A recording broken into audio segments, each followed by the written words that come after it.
रुपाली शिंदे यांनी आद्य कवयित्री महदंबा यांच्याबद्दल अजून एक काय वक्तव्य केलं हे देखील आता आपण ऐकूया. गुरु होण्या इतकं सक्षम नेतृत्व करणारी महदंबा आपल्याला दिसते का? दिसत नाही. रुपाली शिंदे यांच्या मते महदंबा या सक्षम नेतृत्व करणाऱ्या गुरु म्हणून त्यांना दिसत नाहीत. आता मी त्यांना या उदाहरणाच्या माध्यमातून महदंबेंचं सक्षम नेतृत्व दाखवतो. रुपाली शिंदे, तुम्ही अर्धवट अभ्यास करून महानुभाव संप्रदायातील ज्येष्ठ व्यक्तींबद्दल, सन्माननीय आदरणीय व्यक्तींबद्दल असं वक्तव्य करणं हे केव्हाही सहन केल्या जाणार नाही. आता आपण बघूया महदंबा कशा सक्षम होत्या. सर्वज्ञ श्री चक्रधर स्वामींच्या उत्तरापंथी गमनानंतर त्यावेळेस आचार्य श्री नागदेव एकटे कोणालाही न सांगता निघून गेले. निघून गेलेल्या आचार्यांना शोधण्याकरता आमच्या आद्य कवयित्री महदंबा शोधत शोधत ऋतपुराला पोहोचतात. श्री प्रभू बाबांच्या सन्निधानामध्ये येऊन त्यांना प्रश्न करतात की सर्वज्ञ श्री चक्रधर स्वामी तर गेले, परंतु नागदेव देखील सापडत नाही, तो कुठे आहे? त्यावेळेस भगवान श्री गोविंद प्रभू बाबा तिला सांगतात की तो भानखेडीला आहे, तू तिथे जा. भानखेडीच्या डोंगरामध्ये संपूर्ण डोंगर वन ती बिचारी शोधत काढते. भानखेडीच्या डोंगरामध्ये सर्व झाडं झुडपं शोधत शोधत संपूर्ण डोंगरात नागदेवांना शोधते. तिथे गुरे राखणाऱ्या गुराख्यांना ती विचारते, तुम्ही या ठिकाणी नागदेव नावाचा कोण पुरुष बघितला का? कोण दिसलं का? कोण नाही म्हणतंय, कोण पाहिलं नाही म्हणतं. आणि एक गुराखी म्हणतो की हा, आम्ही बघितला, आम्ही काही फळाचा रस त्यांच्या मुखामध्ये पिळलेला आहे, ते अशा अशा ठिकाणी आहेत. असं ज्यावेळेस गुराख्यांकडून माहिती मिळते त्यावेळेस या महदंबा तिथे पोहोचतात. आचार्य श्री नागदेवांना व्यवस्थित करतात, त्यांना झाडून पुसून पाठीवरती उचलून त्या गावामध्ये घेऊन येतात. आणि गावामध्ये आणल्यानंतर त्यांना गावातून दूध घेऊन येतात, ते दूध पाजतात. आणि अशा प्रकारे या महदंबा पाठीवरती उचलून आणणारे नागदेव या ठिकाणी हा संपूर्ण महानुभाव संप्रदाय महदंबेने पाठीवरती नागदेवाचार्यांना उचलून आणला असं म्हणत नाही, तर महानुभाव संप्रदाय म्हणतो महदंबा इतक्या सक्षम नेतृत्व करणाऱ्या होत्या की त्यांनी महानुभाव संप्रदाय आपल्या पाठीवरती उचलून आणला आणि महानुभाव संप्रदाय त्या ठिकाणी अव्याहतपणे चालावा, महानुभाव संप्रदाय परमेश्वर भक्ती ही सक्षमपणे चालावी हे त्यांनी या कृतीतून करून दाखवलं. एवढ्या सक्षम आम्हाला महदंबा दिसतात, परंतु रुपाली शिंदेंना याच महदंबा दिसत नाही. कारण संत साहित्याच्या जरी त्या अभ्यासक असल्या तरी त्यांनी संत साहित्य असलेला आमचा स्मृतिस्थळ ग्रंथ कदाचित अभ्यासला नसावा.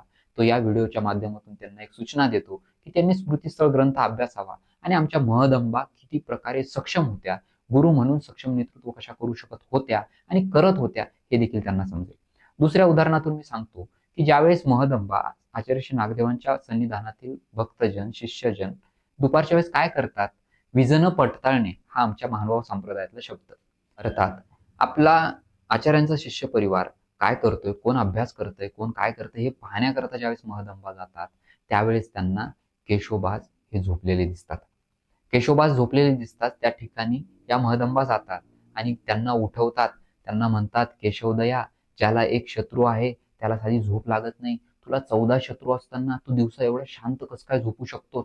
त्याला शिक्षा पण करतात. त्यांना आपल्या तत्वाची, आपल्या धर्माची, आपल्या विधीची जाणीव करून देतात. या विधीची, तत्वाची, धर्माची जाणीव करून देणाऱ्या, गुरु समान नेतृत्व करणाऱ्या, सक्षम नेतृत्व करणाऱ्या या महदंबा रुपाली शिंदेला का बरं दिसल्या नाही? स्पष्ट सोशल मीडियावरती आद्य कवयित्री महदंबा या असक्षम आहेत, रुपाली शिंदे या ठिकाणी करत आहेत. खरं तर एका महिलेने आद्य कवयित्री असलेल्या महिलेला आपल्या वक्तव्यातून कमी लेखावं म्हणजे हा महिलांसाठीचा असलेला अनादर हा रुपाली शिंदेंनी या ठिकाणी केलेला आहे. संपूर्ण महानुभाव संप्रदाय आद्य कवयित्री महदंबा यांच्या केलेल्या अपमानजनक वक्तव्याचा या ठिकाणी जाहीर निषेध करतो. रुपाली शिंदे यांचा देखील या ठिकाणी जाहीर निषेध करतो. महदंबांच्या बद्दल केलेली अनेक वक्तव्य आपण बघितली, परंतु ज्यावेळेस याच रुपाली शिंदे ज्यावेळेस माऊलीपणाबद्दल बोलतात, आपला संस्थापक पुरुष मातृत्वाच्या रूपाने किंवा जैविक नात्याने आपल्याला दिसत नाही, त्याबद्दल त्या वक्तव्य काय केलंय हे देखील आपण आता बघूया. माऊली रूप असणं हेही महानुभाव संप्रदायात किंवा इतर कुठल्याही भक्ती संप्रदायामध्ये आपला संस्थापक पुरुष किंवा आपला कल्चरल हिरो हा आईच्या रूपात प्रस्थापित करणं हे इतर कुठल्या भक्ती संप्रदायामध्ये झालंय? जैविक नातं जोडणं हे इतर कुठल्या भक्ती संप्रदायामध्ये झालंय? रुपाली शिंदे यांच्या मते आपला संस्थापक पुरुष हा माऊली रूपात असणं हे कुठल्याही संप्रदायात घडलं नाही. अथवा आपल्या संस्थापक पुरुषासोबत जैविक नातं कुठं जोडल्या गेले का इतर संप्रदायामध्ये, असा प्रश्न त्यांनी उपस्थित केला. संत साहित्याच्या अभ्यासक असलेल्या रुपाली शिंदे यांनी कदाचित लीळाचरित्र पूर्ण वाचलं नसावं. त्यांना आम्ही सल्ला देतो महानुभाव संप्रदायाच्या वतीने, आपल्याकडे जर लीळाचरित्र नसेल तर आम्ही उपलब्ध करून देतो, तुम्ही ते पूर्ण वाचा. त्या लीळाचरित्रामधून, त्या महानुभाव साहित्य परंपरेमधून तुम्हाला दिसेल की आम्ही आमच्या संस्थापक परमेश्वर अवताराबद्दल कशा पद्धतीने जैविक नातं जपलेलं आहे, जोडलेलं आहे. महदंबेंचा एक लीळाचरित्रातला दाखला मी या ठिकाणी देतो. महदंबा यांना उत्तम प्रकारचे पदार्थ करण्याचं येत होतं, चांगले पदार्थ करायच्या. बाईसा माता त्या आल्यानंतरच त्यांच्याकडून सोजीचे, मैद्याचे पदार्थ करून घेत असत. महदंबा आल्या, बाईसांनी त्यांना सांगितलं की स्वामींकरता लाडू बनव. महदंबा अर्थात महादाईसा या लाडू बनवण्याच्या तयारीत लागल्या. हातामध्ये मुसळ घेतलं आणि त्या काहीतरी कुटत होत्या. आणि कुटत असताना त्यांनी त्या ठिकाणी ओवी म्हणण्याचं चालू केलं, काव्य निर्मिती त्या ठिकाणी केली. पाठीमागून सर्वज्ञ श्री चक्रधर स्वामी आले आणि त्यांनी ते मुसळ हातामध्ये धरलं. त्या ओवींमधून भगवान सर्वज्ञ श्री चक्रधर स्वामी, श्रीकृष्ण महाराजांच्या लीळेचं वर्णन होतं, त्यांच्या मूर्तीचं वर्णन होतं.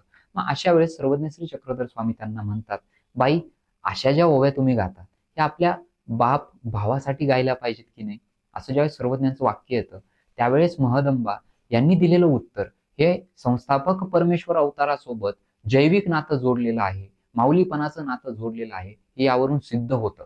महदंबा म्हणतात, स्वामी, गोसावीची बापू, गोसावीची भाऊ, गोसावीची साजन गोत्र. याच्यातून काय अर्थ निघतो? स्वामी, तुम्हीच माझे पिता आहात, तुम्हीच माझे बंधू आहात आणि तुम्हीच माझं गोत्र म्हणजे संपूर्ण नातेवाईक जे काही आहात ते तुम्हीच आहात. रुपाली शिंदे यांना हे दिसलं नसेल कदाचित. महदंबेनी सर्वज्ञ श्री चक्रधर स्वामीला, संस्थापक परमेश्वर अवताराला पिता मानलं, भाऊ मानलं, आपलं साजन म्हणजे मैत्रीण मानलं आणि आपलं संपूर्ण नातेवाईक हे परमेश्वराला मानलं, हे या ठिकाणाहून सिद्ध होतं. रुपाली शिंदेंना अजून एक महत्वपूर्ण मी दाखला देऊ इच्छितो. भगवान सर्वज्ञ श्री चक्रधर स्वामींचे गुरु भगवान श्री गोविंद प्रभू महाराज यांचं रुद्रपूरला वास्तव्य असताना श्री प्रभू बाबांना संपूर्ण रुद्रपूर आणि परिसरातील लोक हे राऊळ माय, राऊळ बाप म्हणूनच संबोधत होते आणि श्री प्रभू बाबांकडे आपल्या अडचणी घेऊन यायचे.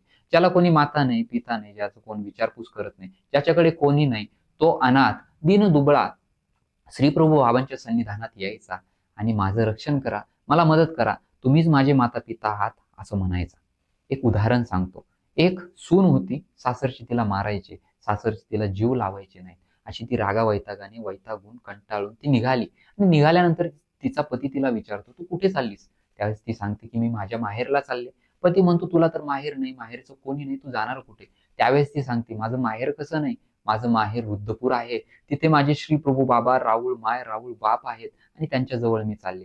श्री प्रभू बाबांकडे येत असलेली ही आमची सावळापूरची लेक, ज्यावेळेस श्री प्रभू बाबा सर्वज्ञ आहेत ते जाणतात आणि ते सन्निधानातील भक्तांना म्हणतात की आज माझ्या भेटीला माझी लेक येणार आहे, माझा जावई येणार आहे आणि त्यांच्याकरता साडी चोळी घ्या, त्यांच्याकरता धोतर शेला घ्या, अशी संपूर्ण पाहुणचाराची तयारी करा, असं म्हणून श्री प्रभू बाबा वाट बघतात. ज्यावेळेस ती लेक येते, सावळापूरची लेक येते, ती सून येते, त्यांचा आदर तिथे केला जातं, सन्मान केला जातं, साडी चोळी देऊन, धोतर शेला देऊन त्यांना पोशाख केला जातो. अशा प्रकारचा संपूर्ण पाहुणचार श्री प्रभू बाबांनी त्या ठिकाणी केला.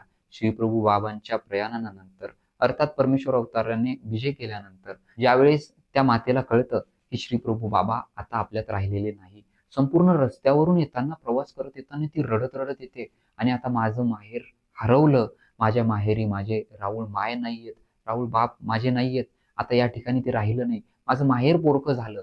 अशा पद्धतीने धाय मोकलून रडणारी ही सावळापूरची लेक ही रुपाली शिंदे यांना का दिसली नाही हो, ज्या लेकीने आपलं सर्वस्व श्री प्रभू बाबांना मानलं. संपूर्ण श्री रुद्रपूर चरित्रामध्ये आपल्याला पाहायला भेटेल की श्री प्रभू बाबांना सारे लोक राऊळ माय, राऊळ बाप म्हणून संबोधायचे. कोणाचं कोणी नसेल तर त्यांनी परमेश्वर अवतार श्री गोविंद प्रभू बाबांजवळ यावं, आपली व्यथा मांडावी, आपली दुःख मांडावं आणि माय बाप समजून तिथं व्यक्त व्हावं. असं सर्वज्ञ श्री गोविंद प्रभू बाबांबद्दल अथवा संस्थापक भगवान सर्वज्ञ श्री चक्रधर स्वामींबद्दल महानुभाव संप्रदायातील भक्तांनी, महानुभाव संप्रदायातील शिष्यवर्गांनी जे जैविक नातं जोडलेलं आहे ते रुपाली शिंदे यांना का दिसलं नाही बरं? यामधून मला त्यांच्या बौद्धिक विचारशक्तीचा आणि त्यांनी साहित्य परंपरेचा अभ्यास केला की नाही याबद्दल शंका उत्पन्न होऊन त्यांच्या बुद्धीची कीव येते. कारण रुपाली शिंदे यांनी प्रत्येक उदाहरणामधून महानुभाव महानुभाव संप्रदायाला कमी लेखण्याचा प्रयत्न केलेला आहे. मग ते तुम्ही सुरुवातीपासून मी दाखवलेले व्हिडिओ असू द्या किंवा इतर कोणत्याही मुलाखतीमध्ये त्यांनी तेच काम केलेलं आहे. संधी मिळेल तिथे तिथे रुपाली शिंदे या महानुभाव संप्रदायाला कमीच लेखतात, की तुम्ही इतर संप्रदायाबद्दल व्यक्त व्हा, बोला. आपला अभ्यास आहे तो समाजापर्यंत पोहोचू द्या, चांगली गोष्ट आहे. परंतु तो व्यक्त करत असताना एखाद्या संप्रदायाला प्रत्येक वेळीच कमी लेखणं म्हणजे तुमच्या मनामध्ये काहीतरी संप्रदायाबद्दल तेढ आहे. तुम्ही काय करता की दोन संप्रदाय समोर आणता आणि त्या संप्रदायांमध्ये तुलना करून महानुभाव संप्रदायालाच कमी लेखता. याच्यामुळे समाजामध्ये गैरसमज निर्माण होत आहे आणि या गैरसमजामधून जर समाजामध्ये दोन संप्रदायामध्ये तेढ निर्माण झाला तर याला सर्वस्वी जबाबदार रुपाली शिंदे यांचं वक्तव्यच असणार आहे, हे मी या ठिकाणी नमूद करू इच्छितो. तर चला, रुपाली शिंदे यांनी बऱ्याच ठिकाणी अशी वक्तव्य केलेली आहेत.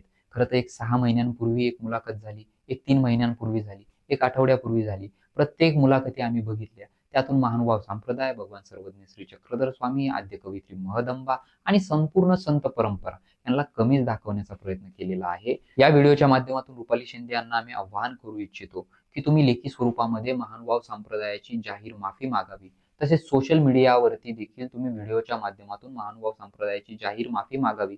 खरं तर ही जी वक्तव्य तुम्ही करत आहात ती महानुभाव सिद्धांताला, महानुभाव तत्वज्ञानाला, महानुभाव साहित्य परंपरेला आणि महानुभाव संप्रदायातील अभ्यासक, अनुयायी, संत, महंत यांना न पटणारी आहेत.